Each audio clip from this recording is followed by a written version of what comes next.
अब गौर से देखिएगा, इक्वेशन 1 में आप लोग देख पा रहे होंगे कि डिपेंडेंट वेरिएबल जो एंडोजीनियस वेरिएबल है वो शामिल है इसमें, इस इक्वेशन में, है ना? उसी तरीके से दूसरे वाले इक्वेशन में भी शामिल है और तीसरे वाले इक्वेशन में भी शामिल है ना? हमारा टारगेट क्या होता है बेटा? डिपेंडेंट वेरिएबल को या एंडोजीनियस वेरिएबल को प्रेडिक्ट करना, ना? यही हमारा क्या होता है? टारगेट, ना बेटा? y को एस्टिमेट प्रेडिक्ट करने का क्या मतलब? जो पैरामीटर्स इन्वॉल्व हैं उनको प्रेडिक्ट करना या एस्टिमेट करना, है ना? यही हमारा क्या होता है? मोटो। सभी मॉडल का मोटो क्या होता है कि आप मॉडल को प्रेडिक्ट प्रेडिक्ट करो। प्रेडिक्ट कब हो जाएगा? जब उसमें इन्वॉल्व पैरामीटर आप क्या कर लोगे? एस्टिमेट कर लोगे। यही होता है। तो अच्छा एक बात बताइए, तो इक्वेशन 1 से लेके इक्वेशन m तक, ना बेटा, y आपने क्या करना है? y1 को, y2 को और ym को क्या करना है? प्रेडिक्ट करना है ना बेटा? बताइए, यही तो करना है। हमारा टारगेट क्या है बेटा? y1 से लेके ym तक के जो एंडोजीनियस वेरिएबल है उसी को प्रेडिक्ट करना है, बस यही काम है। लेकिन अब इसमें समस्या ये आ गई एसईएम मॉडल में कि अब आप y1 को जब प्रेडिक्ट करने चलोगे तो आपके पास ये भी तो होनी चाहिए ना, इस इक्वेशन में भाई y1 को अगर आप प्रेडिक्ट करना चाहते हो तो पहले इनको प्रेडिक्ट करो, है कि नहीं? अभी तो इसकी वैल्यू पता ही नहीं है कि नहीं बेटा? प्रेडिक्शन नहीं पता है, ऑब्जर्व्ड वैल्यू पता है। समझ रहे हो कि नहीं? पहले ये बताओ, there are difference, there is a difference between observed value and prediction, ना? है कि नहीं बेटा? बोलो, प्रेडिक्शन और ऑब्जर्व्ड वैल्यू में डिफरेंस समझते हो ना आप लोग? बताइए। ये सब छोटे मोटे कंसेप्ट है ना, इनको जो है दिमाग में रखो ना। समझ में आ रहा है कि ऑब्जर्व्ड वैल्यू क्या होता है और प्रेडिक्शन क्या होता है? अगर किसी को कंफ्यूजन हो पूछो, मैं बताऊंगा, है ना? I have much time, econometrics finish होने वाली है ना? उसके बाद सैंपलिंग खत्म करेंगे जल्दी से, है ना?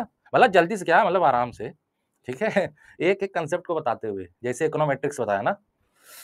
तो मेरे हिसाब से आप लोग सब लोग समझ रहे हो ना प्रेडिक्शन और ऑब्जर्व्ड वैल्यू? तो सब लोग थम्स अप दो ताकि मुझे लगे कि आप लोगों को पता है। तो देखो, ऑब्जर्व्ड वैल्यू जो होता है वो होता है डेटा, ठीक है? जो आप जाके सैंपल वैंपल सर्वे या फिर लेबोरेटरीज से वगैरह एक्सपेरिमेंट से आप लोग निकालते हो।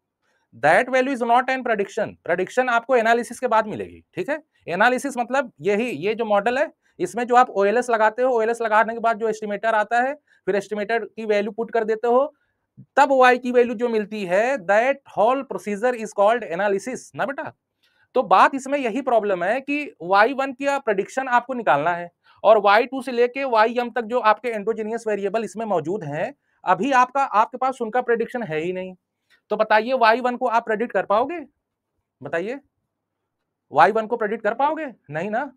सिंपल सी बात है ना बेटा? इसीलिए इसीलिए एक आया और फॉर्म, ना, जिसको हम कहते हैं रिड्यूस्ड फॉर्म, ठीक है बेटा? अब ये रिड्यूस्ड फॉर्म तभी आएगा, इतना समझ लो, साइमल्टेनियस इक्वेशन मॉडल है और इसमें हम लोग ऑर्डर कंडीशन और रैंक कंडीशन लगा के चेक करेंगे कि क्या ये साइमल्टेनियस इक्वेशंस मॉडल आइडेंटिफाइड है या नहीं है। समझ रहे हो? अगर आइडेंटिफाइड हो गया मतलब वो जो रैंक कंडीशन है ना, अगर वो इक्वल आ गया M capital M minus one के, तो उससे जानते हो क्या पता चलेगा? उससे ये पता चलेगा कि आपका ये क्या हो गया? आइडेंटिफाइड हो गया, है ना? समझ रहे हो कि नहीं? जैसे ऐसे समझो, मान लो कोई इक्वेशन है, उसका हमें आइडेंटिफिकेशन चेक करना है। तो जब एग्जैक्टली आइडेंटिफाइड हो जाएगा, ऑर्डर कंडीशन से पता चलेगा एग्जैक्टली आइडेंटिफाइड, फिर रैंक कंडीशन से चेक करेंगे, अगर वो आइडेंटिफाइड हो गया तो इससे क्या पता चलेगा पता है? कि वो इक्वेशन एग्जैक्टली आइडेंटिफाइड हो जाएगा। तो ऐसे ही अगर सारे इक्वेशंस ऑर्डर कंडीशन में एग्जैक्टली आइडेंटिफाइड हो रहे हैं, फिर उसके बाद रैंक कंडीशन में भी आइडेंटिफाइड आ रहे हैं, तो हमें इससे क्या पता चलेगा? कि आपका जो ये साइमल्टेनियस इक्वेशन मॉडल है ये आइडेंटिफाइड है, मतलब इसमें आप जितने भी पैरामीटर्स हैं सभी को अच्छे से एस्टिमेट कर सकते हो और सभी का एस्टिमेट्स केवल एक एक आएगा, ठीक है? तो मिला जुला के ऐसे समझो, साइमल्टेनियस इक्वेशन मॉडल पूरा अगर एग्जैक्टली आइडेंटिफाइड है, एग्जैक्टली का मतलब यूनिकली एस्टिमेट, एक एक पैरामीटर का सिर्फ एक एस्टिमेटर आ रहा है ना बेटा, एक ही एस्टिमेटर आ रहा है, तब ये क्या माना जाएगा? Exactly identified.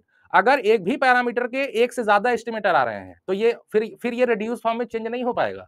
रिड्यूस फॉर्म में चेंज करने के लिए पहली कंडीशन तो यही होती है कि साइमल्टेनियस इक्वेशन मॉडल का क्या होना है? एग्जैक्टली आइडेंटिफाइड, मतलब हर एक पैरामीटर का यूनिकली एस्टिमेट मिलना चाहिए, तभी वो रिड्यूस फॉर्म में चेंज हो जाएगा। समझ रहे हो?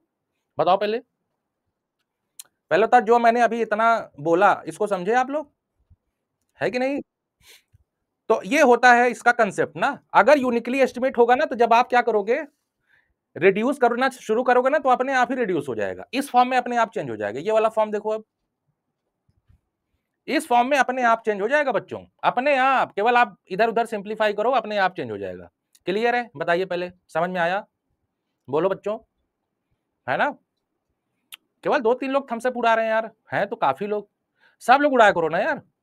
जब तुम लोग उड़ाते हो ना, यही वाला क्लिप मैं डाल देता हूं, है ना?